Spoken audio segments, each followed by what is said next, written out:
Gold, trusted gold buyers. మీరు తాకట్టు పెట్టిన బంగారాన్ని విడిపించి ఈ రోజు ఉన్న మార్కెట్ ధరకు కొనబడను. భారత్కి ఇబ్బంది, చైనా కంటే భారత్కి ఇంకా ఎక్కువ ఇబ్బంది. ఎందుకంటే 90% దిగుమతి చేసుకుంటున్నాం, చైనా 75% దిగుమతి చేసుకున్నది. జపాన్కి ఇబ్బంది, జపాన్ 95% దిగుమతి చేసుకుంటుంది. యూరప్ మొత్తానికి ఇబ్బంది. కాబట్టి చైనా కోసం చేశారన్నది సరైన వాదన కాదు. ముందు చూపు లేకుండా గుడ్డెద్దు చేలో పడ్డట్టు చేశారు. కరెక్ట్ అయింది ఉపమానం, గుడ్డెద్దు చేలో పడ్డట్టు చేయడం. సార్, ఇంకొక ముఖ్యమైన విషయం, మీరు ఎంతమంది అన్నారు దీర్ఘకాలం కొనసాగకపోవచ్చు యుద్ధం అని. అయితే ట్రంప్ ఏమో 2 రోజుల నుంచి ఇరాన్తో చర్చలు జరుగుతున్నాయి, ఫలప్రదంగా జరుగుతున్నాయి అన్నారు. At the same time Iran ఏమంటుంది, అమెరికా అధ్యక్షుడు డొనాల్డ్ ట్రంప్ భయపడ్డాడు, అసలు ఎలాంటి చర్చలు జరగట్లేదు అని చెప్పి వాళ్ళు కౌంటర్గా మాట్లాడిన పరిస్థితుంది. అంటే ఆయన ఒక మాట అంటున్నాడు, సంబంధం లేకుండా వీళ్ళు ఒక మాట అంటున్నారు. మరి అసలు ఏం జరుగుతుంది? నిజమో కాదో మనకు తెలియదు. మీలాగా నేను కూడా వెయిట్ చేయాల్సిందే, చివరికి బయటపడుతుంది కదా. కానీ అమెరికా అధ్యక్షుడు ఒక మాట అంత పబ్లిక్గా అంటే ప్రస్తుతానికి ఆయన మాటను మనం తీసుకోవాలి. ఆయన చెప్తోంది ఏంటంటే, ఇంతకుముందు వచ్చేప్పుడు కూడా నేను చూశాను, ఆయన చెప్తోంది ఏంటంటే అక్కడ ఇరాన్లో అంతా ధ్వంసం అయిపోయింది, ఒకరితో ఒకరికి సంప్రదింపులు కూడా లేవు వాళ్ళ నాయకత్వంలో, కాబట్టి వాళ్ళ సరిగ్గా సమాచారం లేదు అని చెప్పి అంటున్నాడు ఆయన. కాబట్టి మన దగ్గర మనకేం తెలియదు. కానీ నిజంగా చర్చలు జరుగుతున్నాయని, ఫలప్రదం అవుతాయని ఆశపడదాం, మనం ఆశిద్దాం. ఓకే సార్, ఇప్పుడు భారతదేశం మీద భవిష్యత్తులో ఎట్లా ఉండబోతుంది సార్? మన దేశం ఏమిటంటే గతంలో చాలా తప్పిదాలు చేశాం మనం. చైనా లాంటి దేశం 1978లో ఆర్థిక సరళీకరణ ప్రారంభించి, ప్రైవేట్ పెట్టుబడులకు ప్రోత్సాహం ఇచ్చి, మౌలిక సదుపాయాలను పెంచి, విద్యని మంచి ప్రమాణాల విద్యను తీసుకొచ్చి శరవేగంగా అభివృద్ధిని సాధించినప్పుడు మనమంతా లైసెన్స్ రాజ్యము, మన రాజకీయాలు, మన గొడవలు దానిలో కొట్టుకుపోయాం. ఆలస్యంగా మొదలుపెట్టాం ఆర్థిక ప్రగతి కోసం. 1991లో సంస్కరణలు వచ్చిన తర్వాత కూడా కొన్ని సంస్కరణలు గట్టిగా చేశాం, కానీ మొత్తం చేపట్ల మనం చైనాలాగా. ఇటీవల కాలంలో కాస్త జాతీయ స్థాయిలో కనీసం ఆర్థిక క్రమశిక్షణ పాటించడము, మౌలిక సదుపాయాల కల్పన కోసం ఏర్పాట్లు జరుగుతున్నాయి. బ్యాంకులను కూడా కాస్త పటిష్టం చేశాం. కానీ చాలా రాష్ట్రాల్లో ఇప్పటికీ ఆర్థికంగా సంకటంలో ఉన్నాం. ఉదాహరణ తెలుగు రాష్ట్రాలు ఉండి చూడండి, అసలు రేపన్నది లేనట్టుగా, వచ్చే ఆదాయం ఏంటి, పెట్టే ఖర్చు ఏంటి లెక్క లేకుండా, పొంతం లేకుండా ఎడాపెడా ఖర్చు పెట్టేస్తున్నాం. తెలంగాణలో 2,10,000 కోట్ల రూపాయలు అధికారికంగా వాళ్ళు ప్రకటించారు. 2,10,000 కోట్ల రూపాయలు పెండింగ్ బిల్స్ ఉన్నాయి, అంటే చెల్లింపులు చేయాల్సి ఉన్నాయి, బకాయిలు ఉన్నాయి, చెల్లింపులు చేయాలి డబ్బులు లేక. ఆంధ్రప్రదేశ్లో ప్రస్తుతం లెక్కలు లేవు, ప్రభుత్వం అధికారికంగా ప్రకటించారు. గతంలో చెప్పిన లెక్కల ప్రకారం 1,30,00,000 కోట్లు అక్కడ ఉన్నది, బకాయిలే. మరి దినదినంగా 100 రోజుల ఆయుష్గా ఉంది. జీతాలు ఇవ్వాలంటే కష్టంగా ఉంది, పెన్షన్లు ఇవ్వాలంటే, లేకపోతే రిటైర్ అయిన వాళ్ళకి రిటైర్మెంట్ అప్పుడు ఇవ్వాల్సిన డబ్బులు ఇవ్వాలని చెప్పంటే ఇవ్వలేక వాళ్ళు కోర్టులకు వెళ్ళారని వార్తలు వస్తున్నాయి. ఈవేళ ఈ సంక్షోభాన్ని దృష్టిలో పెట్టుకుని ముందు మొట్టమొదటి ప్రభుత్వాలు చేయవలసింది ఆర్థిక క్రమశిక్షణని పాటించాలి, లేకపోతే మరింత తీవ్రంగా సంఘటనలు ఎదుర్కొంటాం. డబ్బుని పొదుపుగా పనికొచ్చేట్టుగా ఉపయోగించాలి, పిచ్చలవిడిగా లెక్కలేనట్టుగా ఖర్చు పెడితే ప్రమాదంలో దక్కుంటాం. మనం ఆలస్యంగా మొదలెట్టేసరికి ఆర్థిక ప్రగతి ఈవేళ కాస్త వేగంగా ఎదుగుతున్న పెద్ద దేశం మంది. కాబట్టి ప్రపంచంలో ఎక్కడ ఆర్థిక వ్యవస్థ కుంటుపడ్డా కూడా, ఆర్థిక ప్రగతికి అవరోధం ఏర్పడ్డా కూడా నష్టపోయేది ఈ దేశంలో వచ్చే తరం. ఆ రకంగా మనకి పెద్ద నష్టం. ప్రత్యేకంగా మిగతా దేశాల కంటే నష్టం ఎక్కువ లేదు. కొంచెం మిగతా దేశాలతో పోలిస్తే మనం కొంచెం తట్టుకోగలం, కానీ ఎదగాల్సిన దేశం ఎదుగుదల తగ్గుతుంది. ఆ రకంగా పెద్ద నష్టం. అంటే సార్, ఇప్పుడు ఫ్రీబీస్ ఉండటం వల్ల అనేది కొంచెం ఎఫెక్ట్ అయ్యే అవకాశం ఉందంటారా? ఇప్పుడు నేను ఫ్రీబీస్ అన్న మాట వాడను వాళ్ళి. కష్టంలో ఉన్నప్పుడు, పేదరికంలో ఉన్నప్పుడు కొంతమేరకు ఆ బాధల నుంచి ఉపశమనం కలగటం అవసరం. డబ్బున్న దేశాల్లో కూడా ఉచితంగా భోజనం పెడుతున్నారు, ఫుడ్ స్టాంప్స్ అయినా మరో పెడుతున్నాం. సంక్షేమం అవసరం, కానీ సంక్షేమం రేపొద్దున మీ కాళ్ళ మీద మేము నిలబెట్టేట్టుగా ఉండాలి, మీ సంపాదన శక్తి పెరిగేట్టుగా ఉండాలి, ఆర్థిక వ్యవస్థను పెంచేట్టుగా ఉండాలి. రెండోది, సంక్షేమమే పరిపాలన అనుకుని మౌలిక సదుపాయాలను విస్మరించి, ఆర్థిక భవిష్యత్తుని విస్మరించేసి ఉన్నది పంచిపెట్టమే సంక్షేమం ఓట్ల కోసం అనుకున్నట్టయితే రేపొద్దున దివాలా తీస్తాం. కాబట్టి సంక్షేమం వద్దని ఎవరు అనరు, సంక్షేమమే పాలన అంటే ప్రమాదకరం. అంటే ఎక్కడ చేయాలో అక్కడ చేయాలి, ఒకటి ఎక్కడ చేయాలో అక్కడ చేయాలి. చేసే రీతి కూడా రేపొద్దున ఆదాయాన్ని పెంచే మార్గంలో ఉండాలి. కెపాసిటీ, ఎర్నింగ్ కెపాసిటీ, సంపాదించే శక్తిని పెంచేదిగా ఉండాలి, మన శక్తిని పెంచాలి. రెండోది, మీకున్న పన్నుల డబ్బులతో మీ సొంత పన్నుల డబ్బులు కావచ్చు, ఢిల్లీ నుంచి మీకు వచ్చినటువంటి పన్నుల రూపంలో వచ్చే నిధులు కావచ్చు, అది మీరు అట్లనే ఖర్చు పెట్టుకోండి. కానీ అప్పు చేసి రోజువారీ ఖర్చు పెట్టే హక్కు మీకు లేదు. ఎందుకంటే అప్పు చేయడం అంటే ఎవరిది? వచ్చే తరం భవిష్యత్తు నుంచి మీరు డబ్బులు లాక్కుంటున్నారు. వచ్చే తరం నుంచి డబ్బులు లాక్కుంటే వచ్చే తరానికి మనం న్యాయం చేయాలంటే ఏమిటి? వాళ్ళకి ఆస్తులు కావాలి, వాళ్ళకి సంపాదించే శక్తి పెరగాలి. వాళ్ళకి సంపాదించే శక్తి పెరగకుండా, వాళ్ళ ఆస్తులు పెంచకుండా, వాళ్ళ డబ్బులు ఇవాళ తినడం కోసం ఖర్చు పెట్టే హక్కు మనకి ఎవడిచ్చాడు? అంచేత సంక్షేమం వద్దని వాళ్ళు అనరు. కానీ సంక్షేమాన్ని, అభివృద్ధిని, సమతూకాన్ని పాటించాలి. వచ్చే తరం దెబ్బ తినకుండా అప్పు చేసిన డబ్బు వచ్చే తరం భవిష్యత్తు కోసం ఖర్చు పెట్టాలి తప్ప వాళ్ళ ఖర్చుల కోసం కాకూడదు. ప్రధాని మోదీ గారు ఆయన కొద్దిగా యాక్టివ్ రోల్ పోషించి ఈ యుద్ధాన్ని ఆపే ప్రయత్నం ఆయన ఎందుకు చేయకూడదు? ఎందుకంటే ఇజ్రాయెల్తో మంచి సంబంధాలు ఉన్నాయి, అమెరికాతో సంబంధాలు ఉన్నాయి, రష్యా కావచ్చు, చైనా కావచ్చు, ఇరాన్ కావచ్చు, ప్రతి ఒక్క దేశంతో ఒక సహృద్భావ వాతావరణంలో మాట్లాడగలిగే పరిస్థితి ఒక్క భారతదేశానికి మాత్రమే ఉంది.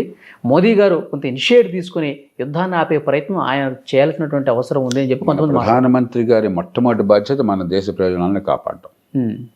అందులో సంక్షోభ సమయంలో భవిష్యత్తుకి సరైన చర్యలు తీసుకుని ఆ ప్రయత్నం చేస్తున్నారు. ఆ పైన ఖచ్చితంగా ఒక కీలకమైన దేశాల్లో ఒకటిగా, మనం అంతకంటే గొప్పవాళ్ళం కాదు, మనకంటే పెద్దవాళ్ళు, మనకంటే మాట వినిపించిన శక్తున్న వాళ్ళు ఉన్నారు, చైనా కంటే మన పెద్దవాళ్ళం కాదు, కానీ మనకు కూడా కొంత పాత్ర ఉన్నది.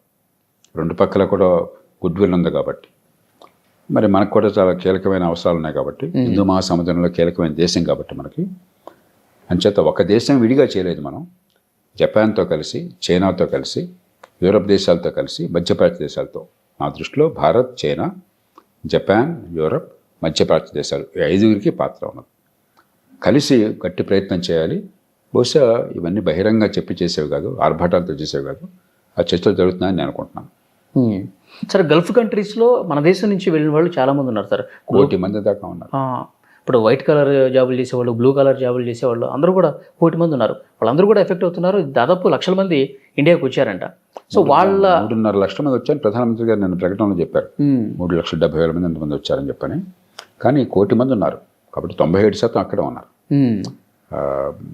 భారత ఉపఖండం మొత్తం చూస్తే, బంగ్లాదేశ్, పాకిస్తాన్, ఇతర ఉపఖండ దేశాలు చూస్తే బహుశా 2-2.5 కోట్ల మంది ఉన్నారు. అంతా కూడా మన సంతతే కదా, మనం అంతా దాని గురించి ఆలోచించాలి. కాబట్టి మనకి మన దక్షిణాసియా ఉపఖండానికి, భారత ఉపఖండానికి ఇది చాలా కీలకమైనటువంటిది. ఈ 2-2.5 కోట్ల మంది నుంచి వచ్చే ఆదాయం తగ్గిపోతే అన్ని దేశాలు చతికిల పడతాయి. ఎక్కువగా రెమిటెన్స్ వచ్చేది గల్ఫ్ దేశాల నుంచి. మన వాళ్ళకి ఉపాధి కలిగేది అక్కడ.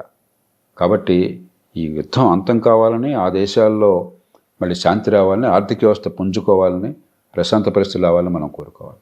ఎందుకంటే ఈ 1 కోటి మందిని తీసుకొచ్చే శక్తి ప్రపంచంలో ఎవరికి లేదు. 1 కోటి మందిని తీసుకోవాలంటే 550,000 విమానాలు కావాల్సి వస్తాయి. 50,000 విమానాలు. ఒక్కొక్క ఫ్లైట్కి 200 మందిని అనుకున్నా 50,000 ఫ్లైట్స్ కావాలి. ఇవాళ అక్కడ అన్ని ఫ్లైట్స్ నడిచే పరిస్థితి లేదు. కాబట్టి తీసుకురావడమే అసాధ్యం. ఒకటే పరిష్కారం. ఇప్పుడు అమెరికానో, బ్రిటనో, మరో దేశం మీరు వదిలేసేయండి, తిరిగి వచ్చేయండి చెప్పచ్చు. 1000 మంది అంటారు, 2,000 మంది అంటారు. 1 కోటి మంది ఎవరు తీసుకెళ్తారు? అవును, మనం తీసుకొచ్చాం. బంగ్లాదేశ్ ఎవరు తీసుకొస్తారు? పాకిస్తాన్ ఎవరు తీసుకొస్తారు? శ్రీలంక ఎవరు తీసుకొస్తారు? కాబట్టి అక్కడ పరిస్థితులు సద్దుమణగడం తప్ప, శాంతి పునఃస్థాపన జరగడం తప్ప మరో మార్గం లేదు. కానీ వీళ్ళు కండిషన్లు పెడుతున్నారు కదా సార్. ఇప్పుడు చర్చలు ఫలప్రదంగా జరుగుతున్నట్టు ఎక్కడ సూచన కనపడలేదు. ఆయన అమెరికా అధ్యక్షుడు చెప్తున్నాడు, కానీ ఈయనేమో ఏదైతే కూల్ చేశారో, పడగొట్టేశారో, మాకు నష్టం జరిగిందో ఆ నష్టపరిహారం మాకు ఇవ్వండి. అవన్నీ చర్చల్లోకి వెళ్తే కానీ చర్చలకు ముందు ఎప్పుడు తెలవాలి. ఇరాన్ కూడా ఏంటంటే వాళ్ళు కసి మీద ఉన్నారు. మా మీద దాడికి దిగారు, మేము చర్చలు సిద్ధంగా ఉన్నా కూడా సరే అంత తెలుస్తామని. కానీ మళ్ళీ వాళ్ళు ఎలాగైతే మనందరికీ కలిపి మొహమ్మద్ కోపంతో ముక్కును కోస్తున్నారో, వీళ్ళు కూడా అలాగే మొహమ్మద్ కోపంతో ముక్కును కోస్తుంటే అట్లాగే ఇరాన్ ఇప్పుడు యుద్ధం కొనసాగినట్టయితే అవతల వాళ్ళకి ఇబ్బంది కలగచ్చు, కానీ ఇరాన్ సర్వనాశనం అయిపోతుంది. ఇప్పటికే సగం పోయింది. ఇప్పటికీ సగం పోయింది. ఈ 25 ఏళ్ళుగా ఈ శాంక్షన్ల వల్ల చాలా నష్టపోయినారు.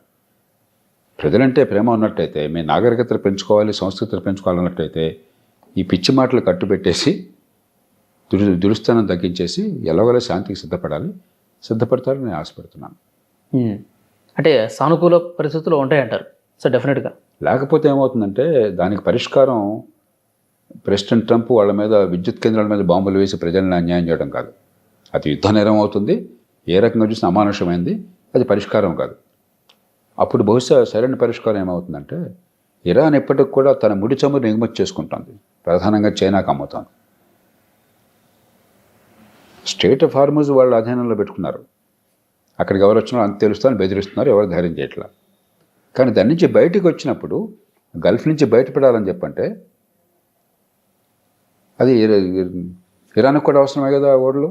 అమెరికా దిగ్బంధనం చేసింది అనుకోండి, అక్కడి నుంచి అసలు ఓడలు ఏది రావడానికి వీల్లేదని చెప్పని ఒక్క దెబ్బన మీకు ఇరాన్ నుంచి ఎగుమతులను ఆగిపోతాయి, ఆర్థికంగా సంక్షోభంలో పడతారు. కాబట్టి వాళ్ళని దాడి చేయక్కర్లా. వాళ్ళు ప్రపంచానికి చేస్తున్నటువంటి నష్టాన్ని వాళ్ళకు కూడా చూపెట్టినట్టయితే ఆర్థికంగా వస్తే దారికి వస్తారు. అంచేత ఆ దుడుకుతనం ప్రదర్శించకుండా అమెరికా కావచ్చు, ఇరాన్ కావచ్చు, పరిష్కారాన్ని వీలున్నంత మేరకు ఒక యుద్ధం వెంటనే ఆగకపోయినా కూడా యుద్ధం ఆగడానికి అనుకూలంగా ఉండేట్టుగా మరింత విధ్వంసానికి దారి తీయకుండా ఆర్థికంగా ప్రయత్నం చేయాలి తప్ప మేము అంత దాడులు చేసి ఇరాన్ని భస్మపట్టడం చేస్తుంటే ఇరాన్ని భస్మపట్టడం చేస్తే అమెరికాకు ఉన్నది, అది పరిష్కారం అవుతుందా? ఏ రకంగా అవుతుంది? అణుబాంబులు ఉన్నాయి, వ్యర్థం వేసేసి మొత్తం ప్రపంచం 1 లక్షల మంది చంపేస్తారా మీరు? ఏం పరిష్కారం అవుతుంది? కాబట్టి కొద్దిగా ఆలోచనతో చేయాలి. సార్ ఇప్పుడు ఇన్ని రోజులు ఇప్పుడు యుద్ధం స్టార్ట్ అయిన వెంటనే ఫిబ్రవరి 28వ తారీఖు కొన్ని నిమిషాల్లోనే సుప్రీం లీడర్ని చంపేశారు సార్. అంటే ఇరాన్ సుప్రీం లీడరే చనిపోతే మొత్తం మన హస్తగతం అయిపోతుంది, అందరూ లొంగిపోతారు అనుకోవటం అసలు ఆ కారణంగా అది ఇంటెలిజెన్స్ నిఘా విభాగాలు దొరుకుతున్నాయి వాడికి. ఆయన అక్కడ మీటింగ్కి వెళుతున్నాడని చెప్పని ఆయన చంపేయడం సాధ్యమైన అవకాశం ఆలోచన కలిగింది.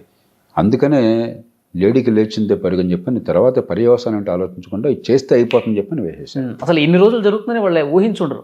చాలా తప్పు కదా అది. ఇరాన్ ఇంత బలంగా నిలబడుతుందని అనుకుని ఉండరు. ఎన్నేళ్లుగా ఈ 40-50 ఏళ్ళుగా ఎందుకని ఇరాన్ మీద దాడి చేయలేదు ఇతర అధ్యక్షులు, అమెరికా అధ్యక్షులు? ఇలాంటి ప్రమాదం ఉంది, ప్రపంచం మొత్తానికి సంకటం అవుతుంది, సమస్య పరిష్కారం కాకుండా జట్ల మొత్తం ఉద్దేశంతోనే కదా. కాబట్టి ఆ విషయంలో డొనాల్డ్ ట్రంప్ది పూర్తి వైఫల్యం, నాయకత్వ వైఫల్యం కొట్టొచ్చినట్టు, విజ్ఞత లేకుండా దుందుడుకు చర్య చేపట్టారు. సరే జరిగిందే జరిగిపోయింది, ఇప్పుడు పరిష్కారం చూడాలి. ఇరాన్ మీద కోపంతో ప్రపంచాన్ని నష్టం చేయడం కరెక్ట్ కాదు, ట్రంప్ మీద కోపంతో ప్రపంచాన్ని నష్టం చేయడం కరెక్ట్ కాదు. సమస్య మనందరిది, ప్రపంచ ప్రజలందరిది. అందుకనే నేను ఆగిపోతున్నాను నమ్ముతాను. ఎందుకంటే ప్రపంచంలో అన్ని దేశాలు కూడా ప్రత్యక్షంగా పరోక్షంగా ఆగాలని కోరుకుంటున్నా, ఆ ఒత్తిడి తీసుకొస్తున్నాయి. కాబట్టే ఇవాళ దాడి దూతామని చెప్పన్నా కూడా కొంచెం వెనక్కి వెళ్ళిన కారణం అది. ప్రపంచ ప్రజాభిప్రాయం విలువ ఉంటుంది, ఇది 1-10 రోజులు ఆగిపోతుందని నేను ఆశపడుతున్నాను. కానీ ఈ నాటో దేశాలు కావచ్చు, యూరోపియన్ యూనియన్లో ఉన్నవి, వాళ్ళు కూడా బలంగా ఎందుకు చెప్పలేకపోతున్నారు సార్? ఒక తంపరితనం ఉన్న నాయకుడు ఉన్నప్పుడు, విశృంఖలత ఉన్న నాయకుడు ఉన్నప్పుడు, అదుపు ఆజ్ఞన నాయకుడు ఉన్నప్పుడు బహిరంగంగా చెప్తే అనవసరంగా వారితో కయ్యానికి దిగడం ఎందుకు, బెడ్డం ఎందుకు అని చెప్పేదేదో కొంచెం మృదువుగా, కాస్త అనునయంగా. ఎందుకంటే మనిషి మనస్తత్వాన్ని బట్టి మామూలుగా మన మీద ఎక్కడ విరుచుపడతారని వాళ్ళు నాయకుడు మామూలుగా ఇట్లా ఉండకూడదు. నాయకుల నుంచి మనం సంయమనం అనుకుంటాం. ఏ దేశంలోనైనా కూడా మన పిల్లలకు నాయకుల పేర్లు పెడతాం. చిన్నపిల్లలకి ఏం చెప్తాం చూసావా, అలా ఉండాలి నువ్వు కూడా అని చెప్తాం. ఒక ఏ రంగంలో నాయకులైనా సరే వాళ్ళల్లో ఒక మంచి సచ్ఛీలత, నిజాయితీ, నింపాదిగా ఉండడం, తొందరపాటు లేకుండా ఉండటం, విజ్ఞత ప్రదర్శించడం, 10 మంది ప్రయోజనాల గురించి ఆలోచించడం, ఇలాంటి వాళ్ళని మనం గౌరవిస్తాం కదా. వాళ్ళని ఆదర్శంగా పిల్లలు చూపెడతాం కదా. అమెరికా దురదృష్టం, మనందరూ దురదృష్టం, అమెరికాలో అలాంటి నాయకుడు లేడు ఇప్పుడు. ఈయన మొదటిసారి బాగానే ఉన్నట్టు అనిపించింది సార్. ఈ రెండోసారి అధ్యక్షుడు అయితే మొదటిసారి ఆయన కట్టడి చేశారు, కొత్తగా అధికారంలోకి వచ్చాడు, కొంత కట్టడి చేయగలిగారు. రెండోసారి విశృంఖలంగా పెట్టకపోయాడు, ఆ కట్టలన్నీ తొలగించేసుకున్నాడు. ఆయన ప్రపంచ శాంతి నోబెల్ బహుమతి కావాలని ఒకవైపు కోరుకుంటాడు, ఒకవైపు ఏమో ఇంత బీభత్సమైన యుద్ధాలు. దానికి చంపన గురించి మాట్లాడడం నా దృష్టిలో వృధా. ఆయన్ని మార్చే శక్తి మీకు నాకు లేదు. సందర్భాన్ని బట్టి మెడలు వంచాల్సిందే. కానీ మనం చూడాల్సింది ఆయన కానీ అలాంటి వాళ్ళ వల్ల కానీ ప్రపంచం అల్లకల్లం కాకుండా ఏం చేయాలి ఆలోచించాలి. ఇరాన్లో నాయకత్వం కావచ్చు, అమెరికాలో నాయకత్వం కావచ్చు, వాళ్ళని తిట్టిన ప్రయోజనం లేదు కదా. మనం ఏ రకంగా ఈ ఉపద్రవాన్ని కాస్త తగ్గించాలా, భవిష్యత్తుని కాపాడుకోవాలా, దాని మీద దృష్టి పెట్టాలి మనం.